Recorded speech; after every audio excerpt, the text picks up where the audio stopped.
Inna dina saat temene agomo iku yusrun gampang wala yusyadda lan ora kena den banget-bangetake adina ing agama sapa ahadun wong siji ila khalaba ing kejaba nglindih sapa ahad ing din.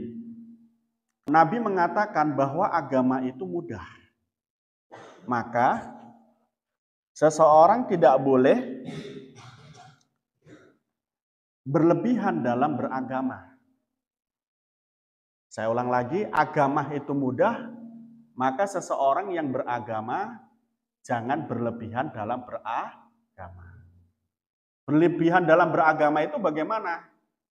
Dia tahu bahwa sholat itu adalah ibadah. Dia sholat terus.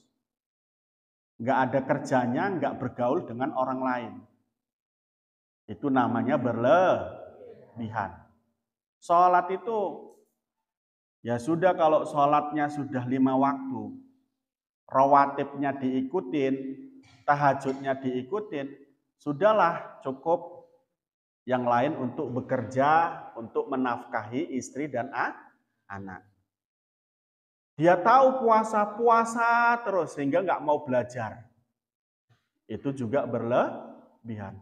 Puasa, tapi harusnya belajar. Kalau nggak kuat belajar ketika puasa, ya puasanya ya Senin Kemis saja. Jangan setiap hari. Ya, jangan setiap hari. Itu agama itu mudah. Tapi kadang-kadang orang itu mempersulit dengan berlebihan dalam menjalankan agama. Satu ketika dalam sebuah hadis itu diceritakan, kalau nggak salah di Buhluhil Maram, ada 3 sahabat datang ke Ibunda Aisyah, kemudian mereka bertanya tentang apa? Perihal ibadahnya Nabi Muhammad SAW. Kenapa kok Nabi Muhammad itu bisa menjadi mulia? Bagaimana ibadahnya? Terus diceritakan oleh Ibunda Aisyah bahwa Nabi Muhammad itu kalau sholat begini, kalau puasa begini. Kalau sholat itu seolah-olah Nabi Muhammad itu lama, saking lamanya kakinya bengkak-bengkak. Itu kalau sholat malam. Kalau kita sholat malam cepatnya seperti kilat itu. Kalau Nabi lama banget. Itu Nabi. Jadi sholatnya itu lama. Terus kalau puasa Nabi Muhammad itu manakala ada makanan, beliau nggak puasa, tetapi kalau tidak ada makanan, beliau puasa. Dan sering-seringnya nggak punya makanan. Sebagaimana kita ketahui Nabi Muhammad itu sering sekali memblebet atau mengikat perutnya. Yang belebetan itu diisi dengan batu untuk mengganjal perutnya ketika beliau lapar. Agar tidak lapar, agar tidak terasa lapar. Itu Nabi Muhammad lakukan itu sering sekali. Karena Nabi Muhammad itu ketika memiliki sesuatu, pasti nggak akan lama di tangan beliau. Termasuk juga uang, termasuk juga makanan. Pasti akan ditasarufkan langsung ke orang-orang yang lain untuk diberikan atau diinfakkan. Itu Nabi Muhammad. Ya, Nabi Muhammad itu miskin, ya enggak? Miskin sekali Nabi Muhammad itu. Saking miskinnya ketika beliau meninggal itu tidak meninggalkan satu harta pun itu. Kecuali baju yang dikenakan oleh Nabi Muhammad SAW. Nah ini menarik itu. Jadi Nabi Muhammad. Ya. Nah Nabi Muhammad semacam itu diceritakan oleh Ibunda Aisyah kepada siapa? Para sahabat yang datang dan tanya terkait tentang perihal ibadahnya Nabi Muhammad. Nah kok kemudian disimpulkan oleh 3 sahabat ini, ya sudah kalau begitu, saya enggak usah menikah katanya. Biar saya enggak repot-repot ngurusi anak dan istri, dan saya fokus untuk ibadah. Nah setelah semacam itu, ternyata Nabi Muhammad mendengar dari bilik atau dari belakang kamar beliau. Jadi ketika mereka datang itu, tanya kepada Ibunda Aisyah tentang perihal ibadah. Nabi Muhammad ternyata ada di dalam kamar. Nah, mendengar bahwa para sahabat, ya sudah nggak usah kita menikah. Ya sudah pokoknya kita harus ibadah terus, jangan nggak usah kerja. Atau nggak usah lagi kita kerja-kerja, kita ibadah aja terus. Nabi Muhammad marah mendengar itu. Apa kata Nabi Muhammad? Saya beribadah tapi saya punya istri. Saya ibadah tetapi saya bekerja. Itu kata Nabi Muhammad SAW kepada mereka. Artinya apa? Apa yang akan dilakukan oleh para sahabat setelah tahu bagaimana ibadahnya para nabi, khususnya Nabi Muhammad SAW, itu ketika mereka ingin ikut Nabi dalam ibadahnya, itu berlebihan dianggap Nabi. Jadi santai saja beragama itu. Yang dimaksud santai adalah sesuaikan kemampuanmu dalam ibadah. Sholat raweh itu ada berapa jumlah rakaatnya? Ada yang 20, ada yang mengatakan 16, ada yang 18, ada yang 8. Muhammadiyah itu 8 saja, dengan witirnya 11. Andai kata kamu kuat yang mana, lakukan yang mana. Tidak usah repot. Boleh kamu lakukan 8 rakaat. Boleh kamu lakukan 16 rakaat atau 18 rakaat, 20 rakaat, sampai kemudian 28 rakaat. Tetapi lakukan istiqomah. Jangan hari ini traweh 28, besok nggak traweh. Besoknya lagi nggak traweh karena waduh capek banget 28. Nah, sesuaikan dengan kemampuan. Sedekah juga sama. Sedekah itu sebagian kecil yang kamu berikan kepada mereka. Jangan keseluruhan dari apa yang kamu miliki. Hal ini berdasarkan hadis Nabi juga. Di dalam Bulughul Maram itu ada sahabat, dia hidup hanya 2 orang. Dia dan anaknya.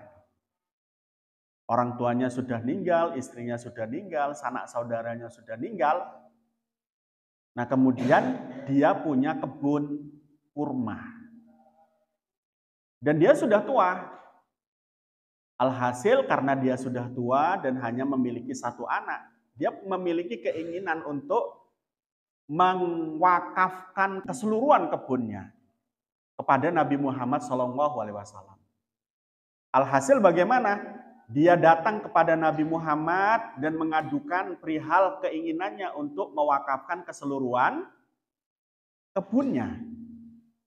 Nabi Muhammad bagaimana? Apakah Nabi Muhammad langsung, iya nggak apa-apa, bagus, oh kamu memang hamba, kamu memang umatku, nggak gitu nggak.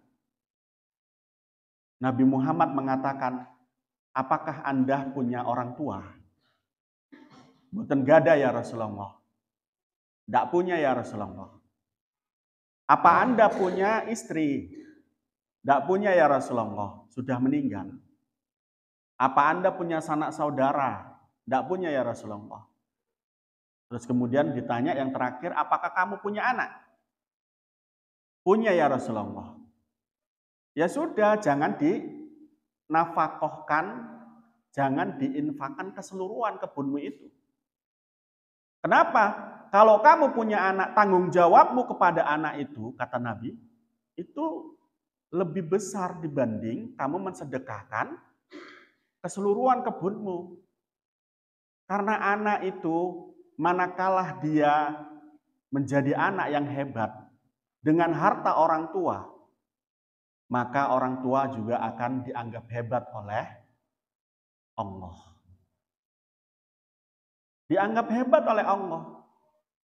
Tapi kalau punya anak, kemudian kita tidak membantu anak dalam perekonomian dan dalam pendidikannya, kemudian kita biayai pendidikannya, kalau dia nakal, kalau dia tidak jadi hebat, kita yang akan dilaknat oleh Allah. Orang tua yang akan dilaknat oleh Allah. Sehingga Nabi Muhammad mengatakan jangan dinafakohkan semua, jangan diinfakkan semua. kamu punya anak. Nah ini saya kemudian setelah mempelajari dan mendengar dan membaca hadis ini, saya ingat sebuah ayat Al-Quran yang mengatakan wal yakhshalladzina law taraku min khalfihim dzurriyyatan di'afah. Hendaklah orang-orang yang beriman itu takut kepada anak-anak mereka yang mereka tinggalkan setelah meninggal mereka. Takut kenapa? Ya, takut mereka lemah. Lemah dalam apa? Lemah dalam ilmu. Artinya bodoh. Takut sebagai orang tua. Karena kalau anak sudah tidak punya ilmu, bagaimana dia bisa akan menjadi baik? Bagaimana bisa akan memenuhi kebutuhannya dengan halalnya? Dia akan susah. Kemudian takut kepada anak yang kita tinggalkan, dia tidak punya harta sehingga nanti dia fakir. Fakir itu satu keadaan yang dicintai oleh Allah, tetapi fakir itu dikhawatirkan oleh Nabi. Karena fakir itu kadal fakru ayakuna kufur. Fakir itu bisa menarik kita dalam sebuah kekufuran. Bukan beriman tambah kufur itu, takutnya fakir itu. Oleh karena itu cita-cita kamu itu harus jadi orang kaya. Dengan kekayaanmu kamu bisa mendekatkan diri kepada Allah. Jangan fakir. Fakir itu bagaimana? Tidak punya pekerjaan, tidak punya penghasilan. Orang yang semacam ini biasanya muncul sifat tomak, mengharapkan sesuatu dari orang lain. Itu kufur. Takut kita kepada anak. Karena anak itu aset yang luar biasa, baik di dunia ataupun di akhirat. Aset yang luar biasa. Kalau dia fakir tadi, dia kemungkinan besar tadi muncul tomak. Tomak itu mengharapkan sesuatu dari orang lain. Kalau sudah tomak, pasti hilang haya. Karena at-tomak tungzilul haya. Ya, sifat mengharapkan sesuatu dari orang lain itu akan menghilangkan rasa malu. Akhirnya dia mepet-mepet kepada orang yang diharapkan untuk memberi. Nanti pada gilirannya dia akan membenarkan walaupun sesuatu yang dilakukan oleh yang akan memberi itu adalah salah. Dan saya pernah cerita terkait tentang itu, tentang Kiai Jamaluddin Ahmad. Ya enggak? Beliau tidak mau diberi apa? Mobil Innova waktu itu. Ya. Takut di dalam hatinya ada rasa tomak. Mengharapkan sesuatu dari orang lain. Mengharapkan sesuatu dari orang lain itu tidak boleh, tapi mengharapkan sesuatu dari Allah itu wajib. Roja namanya. Ada tomak, ada roja. Roja itu sifat mahmudah, tomak itu sifat madmumah. Nah biar kita tidak tomak, jangan fakir. Harus kaya. Harus kaya. Nanti biar bisa sedekah, biar bisa zakat, biar bisa membahagiakan orang tua, biar bisa membahagiakan anak, biar bisa haji, biar bisa memberi makan orang yang dalam keadaan lapar atau puasa. Harus kaya. Jangan sampai nggak kaya. Oleh karena itu kerja keras, belajar keras. Ya, kalau andai kata nanti fakir ya Allah, cukup dikasih supermi 1 kardus, sudah pindah agama. Banyak. Sudah dikasih uang 500.000, buka-buka celana, buka-buka baju, joget-joget. Banyak. Itu kalau fakir. Coba kalau kaya, 1 triliun pun nggak akan buka baju. Maka wajib kaya. Ya, cita-cita kaya. Dengan upaya yang bersih dan halal. Ya, jangan miskin. Jangan miskin. Oleh karena itu belajar. Kalau mau kaya belajar. Terus usaha yang betul-betul. Sifatnya diperbaiki. Karena orang kalau sudah diperbaiki sifatnya, dia akan diyakini oleh atau dipercaya oleh orang lain. Betul nggak? Usaha itu semuanya adalah kepercayaan. Setuju nggak? Kamu punya toko, andai kata tidak dipercayai oleh orang, kamu kok terus kemudian mengurangi timbangan, kira-kira orang itu yang menjadi langganan kamu balik lagi nggak ke toko kamu? Kalau nggak jujur tengok itu, nggak berkah. Kamu punya perusahaan, mengelola tentang apa dan lain sebagainya, kemudian dalam produksinya dikurangi bahan bakunya sehingga tidak kuat, tidak bagus. Kira-kira banyak yang beli ke kamu tidak? Kamu penjual makanan. Makananmu kok kamu kelola dengan tidak jujur. Bumbunya sedikit, tapi harganya mahal. Kira-kira ada yang mau beli enggak? Jujur itu penting. Nah, jadi kalau mau kaya, jujur dulu. Agar orang percaya kepada kita. Kamu punya pesantren enggak jujur, kamu punya panti asuhan enggak jujur, orang percaya enggak? Enggak. Enggak mungkin anaknya mau dipondokkan ke sana.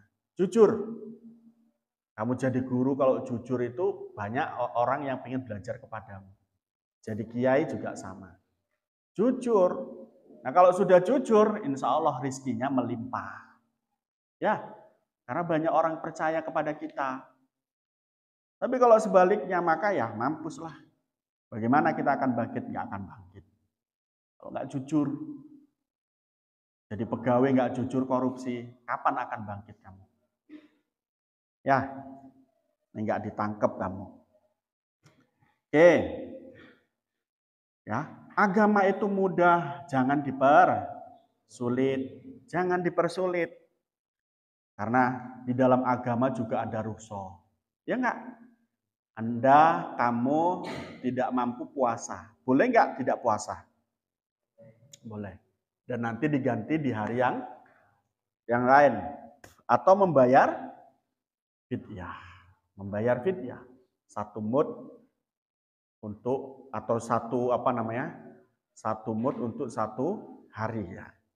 Jadi gampang yang agama ini. Ya, gampang agama ini. Tapi jangan digampang-gampangkan. Ya lakukan dengan apa yang kamu kuat dan lakukan sesuai dengan aturan agama. Itu yang disebut dengan gampang.